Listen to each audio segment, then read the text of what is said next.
Howdy everyone, it's me once again, the one and only Killer Rodan. So today I figured I would again do one of these kinds of videos because it's a way to look at the behind the scenes of certain movies, of course. And yes, obviously, maybe certain alteration of certain movies could be made, thus completely making a different version or what have you. And yes, like I said before, getting into the industry is a pain in the ass, of course. That's an understatement of the century. And yes, of course, for whatever reason, like production delays, financial difficulties, among other things like creative differences, can actually get in the way to actually make the movie. And I'm not saying you can't make a film, it is possible to get your vision on screen. It just sometimes things will get in the way that could prevent it, unfortunately. So, yes, for today, I'm going to focus on a film titled Blood the Last Vampire, the live action version, of course. So the thing is that I just want to talk about something that's like horror related, so something from a foreign country, or at least inspired by Japanese, I guess you can say. And yes, of course, talking about something with like horror stuff, action packed kind of a thing. So I just figured I'd just do this as a way to get into this kind of a thing because I was going to do it anyway in one way or another to begin with. So this seemed like a good way to actually do this. So yeah. So the thing is that, of course, with the film, this was actually announced all the way back in 2006 when a certain producer had actually wanted to do a live action version. And of course, it was this guy. And one of his more well known works is, of course, is a kung fu movie titled Crouching Tiger, Hidden Dragon, which honestly I didn't care for really. I didn't like it, if we be honest here. And then it's going to star this actress who learned English just for this role, by the way. And she starred in a popular film, My Sassy Girl. But again, honestly, I really did not care for her, like at all, if we be honest here.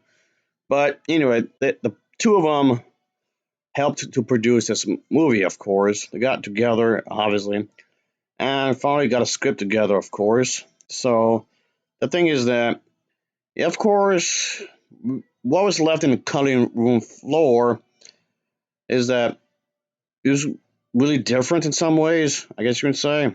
It was really different, of course. And yeah, like the time period in which this was going to set in, of course. So, which happens, obviously, it's not just in foreign film or at least inspired by foreign films. It could also be in American films as well. When you think about it, yeah, this can be happening right here. Like this scene from Scooby Doo, at least from one of the movies, folks, like the very first one that came out. Yeah, it was supposed to be more of a raunchy movie, more of a bit more scarier than what was really actually shown. So the original version of that film was going to be a lot more raunchy and a lot more scarier compared to what was actually made. So that's a bit of trivia, I can tell you. So that kind of happened here in some ways when you think about it, because unfortunately that occurred. I mean, a lot of it was altered or whatever. And yes, depending on which Japanese version, I guess, it could actually have a lot more longer street fights, of course. I mean, yes, this film is chock full of fighting, like with kung fu thrown in, of course. But yeah, there were multiple Blu-ray versions that were released over the years, folks, of course. And each one could be different than the other, of course, depending on which one you're going to obtain, of course. And yes, obviously, they would be different from the DVD version that you would, of course, get. And yes, there was actually released in other countries, of course. And just so you know, that that was definitely a thing. It could be somewhat different, of course, in a way, obviously. And these, of course, are not regime free, by the way, unfortunately, just so you know. And it was released in Japan as Last Vampire. And I actually owned a Spanish dubbed version of the film. So, yeah, that was definitely a thing, folks, just so you know. And the weird thing, Alfred and I was shopping around in Rasputin, and that one store I brought it before. Yeah, we stumbled across this one day, and I decided to keep it. Might as well, I guess.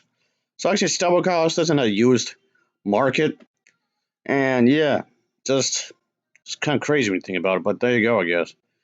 Anyway, point being, yeah, this kind of thing does happen, of course. Some serious alterations, for whatever reason, that was severely edited. Yeah, this kind of happened, actually, when you think about it. So, yeah, this is actually pretty common, actually. And yeah, it's a thing. It was definitely a thing here. And of course, one of the biggest changes, there was actually going to be a scene where Sai was actually going to fight some vampires who will be wearing these kind of afro kind of thing. Yeah, this was actually filmed for the movie, and it was just left in an editing floor. Yeah, this was in the movie. I guess they're trying to give it like a culture thing in some ways, I suppose. And I don't know why that was edited out of the film. I guess I don't know. And were people get offended? I have no idea. But like I said, this was a pretty common thing in some ways. Even in the United States, like I was saying earlier, yeah, there's more than one version of the original Superman film. Same thing with the Justice League. The Justice League film, the theatrical version, was severely butchered. Oh boy, that deserves its own video. But yeah, those like how there's two versions of the Batman v Superman film, and also there's like what three different versions of the Supergirl film. So there's that. Rob, you might write about that. But anyway, moreover, is that what I'm trying to get is that yeah, this individual and the actress had actually wanted to do a sequel for Blood the Last Vampire, at least the live action version anyway. So this was actually mentioned during an interview, by the way. And yes, I did attempt to look for that specific interview, but I had no such luck really. By the way, folks, so this was actually brought to our attention, really, the actress, and they actually had a discussion where that they could actually continue this specific storyline in a follow up movie. And I highly doubt this is actually going to happen, really, because this was all the way in 2009, and this is 2024. Yeah, it is. It's 2024 right now. This was all the way back then, really, when you think about it. But anyway, yeah, this film, upon opening release, I mean, yes, of course, there would be some people who were excited, of course, about this movie, at least fans of the film, anyway, or just anime fans altogether. And just unfortunately, the movie, when it was released, unfortunately, it didn't do all that great in the reviews. Yeah, this film was critically panned. I mean, there were people who did enjoy it, and I'm one of them. And I thought this movie was, yikes, the reviews were not like too kind to it, really. And when it came to the total box office run, it didn't exactly do all that great. I mean, it didn't do super terrible either, but there's some room for improvement, of course. Yeah, it did okay, but the thing is that when it comes to this industry, you need to do a lot better than that. I mean, again, it didn't do the worst, but it could have done a lot better box office wise, of course.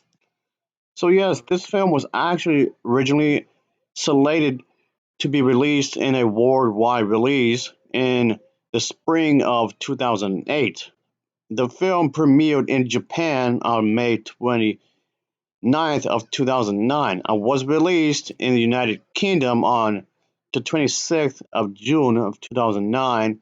Sony Pictures, of course, had something to do with this to some extent because they pretty much licensed the film for a release in North America, and in other words, it had a limited release really in some ways. So I guess in some ways that actually did hurt it. When you think about it, of course. In case anyone is wondering, yes, I did watch this in 2009, by the way, when it made its way to America. So I did watch this, folks, when it was released initially, at least somewhere in America anyway. So yeah, it did get my support because I did pay the ticket and whatnot. So there's that. But anyway, this film just opened to bad reviews, unfortunately. So there's that. Just like the anime that inspired it, it will primarily be filmed in English rather than just in Japanese. Of course, it had English and Japanese thrown in there throughout the entire thing, of course. In November of 2006, Production IG, the people, that very company that made the original film, pretty much consented to the film and began offering financial support rather than being a paid a straight license. Production IG will receive a portion of all revenues, of course, of the film. But the thing is that, like I said, this film was actually talked about the actress and talked about the producer because, like I said, they actually wanted to do a sequel. So yeah, throughout the entire film, of course, they did, especially towards the end of them, in the film, I guess, especially that they drew references like what happened with Alice and Alice in Wonderland through the Looking Glass, kind of like and living in the shadow, so to speak, I guess, in a different realm.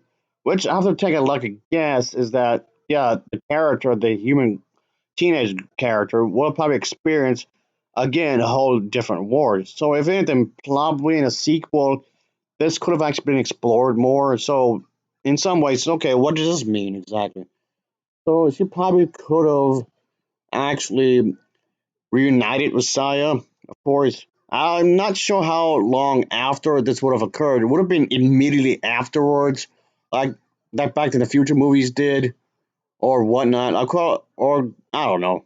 Kind of like when you watch a TV show, you know that when you watch a TV show, each episode would literally begin right after back to back, back to back. Are we going to be doing kind of like that, or we can skip a few years ahead? I'm not quite sure really. But if I take a educated guess here. So it's probably going to be some in the realm of that again, like Alice in Wonderland, just going into a different realm, into I'm guessing the vampire community, I suppose. I'm pretty sure by this point, a lot of the vampires would have heard what had occurred in the first movie. So I'm basically would be thinking that she would be on hit list, I guess, because she became aware of the vampires because the thing is in this movie is that it's supposed to be kept a secret. All this is supposed to be kept a secret. Who is Saya really?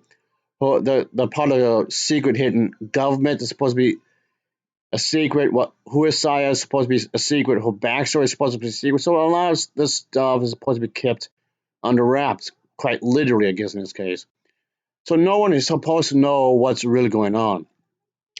As said in the actual film, the true war is happening underneath the noses or whatever. And there's that, of course. So it kind of just very ambiguous in a lot of ways, which does work when you think about it. If you want to do this kind of thing, sure. So there was that. And just in the grand scheme of things, it could leave a lot of room for the imagination. There's like a lot of crazy stuff in which you can actually do. A lot of people like mysteries anyway. A lot of people like these mystery thriller type stuff. And I'm pretty sure you can actually do this kind of a thing, of course, if done properly. So there's that, of course. And yes, there's nothing wrong with having a good mystery when you think about it. A good mystery could be interesting if done right. Of course, you have to have a convincing story, good mode, mysterious characters.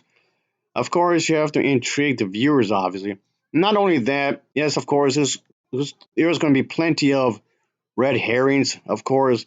And obviously, without pointing the obvious enough, like I was already doing, it has to be high stakes. It really has to be high stakes, of course. You have to keep these stories, a good mystery stories, will have been intriguing the people who be watching, of course. Make it engaging in some kind of way. And all right, I'll just leave it there, folks. I know this is again for like the third time in the row when it comes to these videos. When it comes to the story, yes, I know. There's not really much I can say about the actual story that they would have done. I believe that there was not even a script that was written, not even a rough draft, aka a treatment. There was not even any version of a script that was actually pinned. And I believe that it has something to do with that, and the fact that it received lots of bad reviews. I mean, like I said, it did okay financially, so there's that, I suppose. I mean, that's something, but like I said, the actress and the one producer, And then one actress admitted that she's up for it, that if they could get the funding, only if they get the funding. And by the looks of it, it seems like they never did. They never received the proper funding to make the sequel. By the looks of things. And by the way, before anyone asks, I don't know. Okay, I'm not sure when it comes to the sales. When it comes to the DVDs, the Blu-rays, and the other versions that were released throughout the years, I don't know. I'm not sure how well this movie sold really, and you do have to think about the how things sold in the used market, like in Rasputin or Goodwill or any other thrift store or whatever, because those numbers would vary depending on the location. Just letting you know. And then compare that to the sales when it comes to the film being in stores like Best Buy or any other store that have video and whatnot, like electronic stuff. Anyway, would they actually return to this optimistically? I want to say yes, of course, and continue the story, but I highly doubt it. But my optimism says yes, but just I don't know. Anyway, thanks for watching and take care. See ya. Oh yeah.